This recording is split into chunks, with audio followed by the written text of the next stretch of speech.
కాటిపల్లి వెంకటరమణారెడ్డి అనే నేను శాసనసభ సభ్యునిగా ఎన్నిక అయినందున శాసనం ద్వారా నిర్మితమైన భారత రాజ్యాంగం పట్ల నిజమైన విశ్వాసం, విధేయత చూపుతానని, భారతదేశ సార్వభౌమాధికారాన్ని, సమగ్రతను కాపాడుతానని, నేను స్వీకరించబోయే కర్తవ్యాన్ని శ్రద్ధాసక్తులతో నిర్వహిస్తానని దైవసాక్షిగా ప్రమాణం చేస్తున్నాను.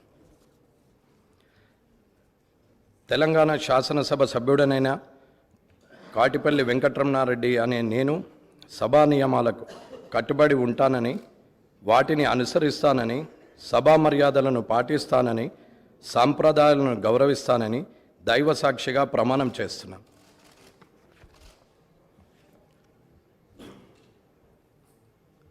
శ్రీ పైడి రాకేష్ రెడ్డి గారు.